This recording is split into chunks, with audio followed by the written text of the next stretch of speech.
જામનગરમાં મકર સંક્રાંતિ પહેલા જ કાશી વિશ્વનાથ મંદિર સામે આવેલા દયાશંકર બ્રહ્મપુરીની વાડી ખાતે હિન્દુ સેના જામનગર જિલ્લાની 2025ની સંગઠનલક્ષી અને સંઘર્ષમય કાર્યોને લઈ અગત્યની બેઠકનું ભવ્ય આયોજન જામનગરના શહેર મંત્રી મયુર ચંદનના નેજા હેઠળ શહેર પ્રમુખ દીપક પેલાઈ અને શહેર યુવા પ્રમુખ હર્ષ ભાનુશાળી દ્વારા કરાયું હતું।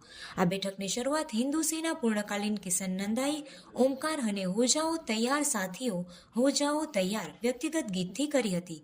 ત્યારબાદ આવેલ મુખ્ય મહેમાનોમાં રાજકોટથી આવેલ સ્વદેશી જાગરણ મંચના સૌરાષ્ટ્ર પ્રાંત યુવા આયામ પ્રમુખ તેમજ સ્વાવલંબી ભારત અભિયાનમાં સૌરાષ્ટ્ર પ્રાંત સમન્વયક પ્રો ભાર્ગવ ગોકાણી, સરકારી કોન્ટ્રાક્ટર જમનભાઈ પાંભર, જામનગર વાલ્મીકી ફાઉન્ડેશનના પ્રમુખ અને વાલ્મીકી સમાજના આગેવાન પ્રવીણભાઈ કબીરા, વિશ્વનાથ વ્યાયામ શાળાના મનોજ જાનિયાણી, RSS સામાજિક સમરસતાના સંયોજક વ્રજલાલભાઈ પાઠકનું સ્વાગત પરિચય કર્યા બાદ દીપ પ્રાગટ્ય કરાયું હતું, જેમાં કર્મકંડી બ્રાહ્મણો ભાવેશભાઈ જાનીની ટીમ દ્વારા મંત્રોચ્ચારથી બેઠકનું સ્થાન ગુંજી ઉઠ્યું હતું।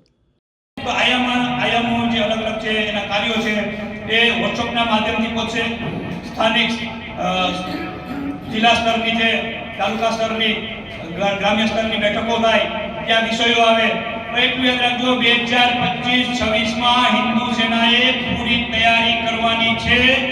2025-26ની અંદર ગુજરાતમાં 1 લાખ યુવાનો ધર્મના કાર્યમાં જોડાય એ હિન્દુ સેનાએ તૈયારી રૂપે આગળ વધવાનું છે। આપણા સાધુ સંતો, આપણી સંસ્કૃતિ, આપણો ધર્મ અને આપણા રાષ્ટ્રની જવાબદારી કોઈની નથી, ફક્ત હિન્દુ સેનાની છે। એ તૈયારી સાથે આપણે આગળ વધવાનું છે।